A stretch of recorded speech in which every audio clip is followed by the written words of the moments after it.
Japan's convenience store chains are locked in a ferocious battle for survival. And that's why these days they are making more use of detailed data on customers. Knowledge of what types of customers buy what products can guide new product development and marketing strategies.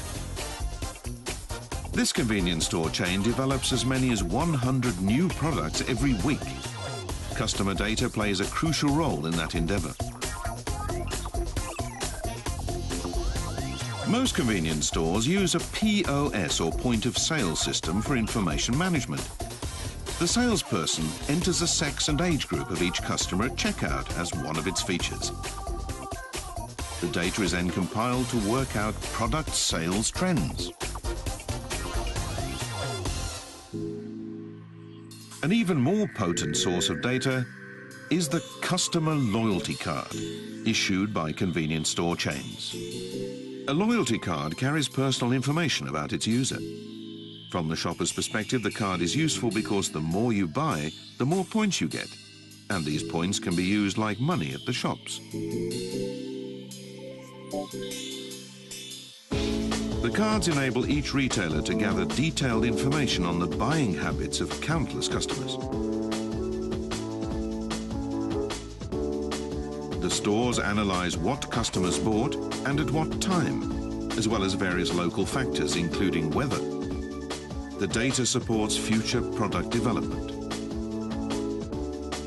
One chain was able to attract more women with products developed based on accumulated transaction data.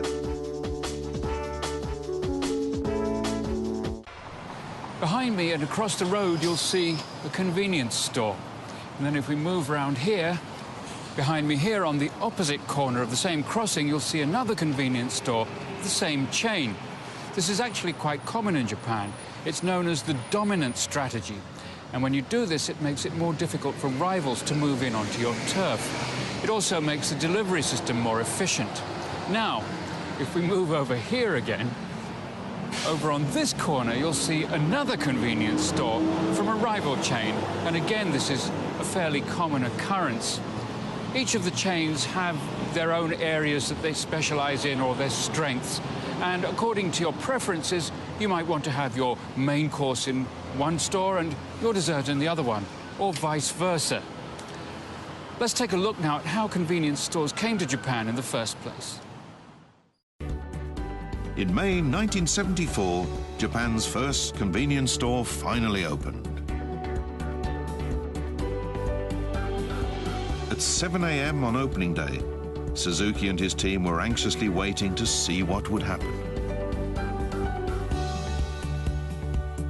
But as soon as the doors opened, customers started coming in. The very first purchase was a pair of sunglasses. In the afternoon, a queue of housewives and children formed. Sales that day were double what the liquor store made.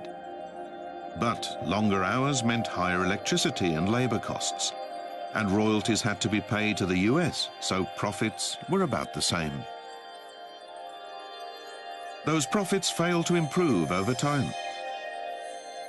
Suzuki looked closely at the operations for any inefficiency and discovered that some products went unsold for months. On the other hand, products such as soft drinks were often selling out. At the time, standard practice was to order in bulk from wholesalers. A dozen boxes of detergent, 5 cases of drinks, and so on. Suzuki needed a wide assortment of items, but the amount of warehouse stock had become overwhelming. The sold-out items couldn't be ordered because there was nowhere to put the extra stock. So Suzuki came up with a bold plan. He would open several shops in the same area, and then have wholesalers divide the orders and deliver separately to each shop. Suzuki explained to the wholesalers that while each shop's order might be small, the sum for all the locations in the area would be worth the trouble. Further investigation revealed customer buying habits. with detergent, he found that large sizes did not sell at all, only small sizes. Rather than instant ramen in a bag, people bought instant ramen in a cup. Almost no weekly magazine would sell after 4 days on the rack. As Suzuki and his team identified the needs of convenience store customers and opened new locations, they gradually wrote their own manual. And after initially setting closing time at 11 p.m, in 1975, Suzuki responded to consumer demand for early morning and late night hours by switching to 24-hour operations. The know-how that was developed to run convenience stores the Japanese way is now being exported to many other countries, where it is demonstrating its true convenience. As we've just seen, the original concept for convenience stores came from America.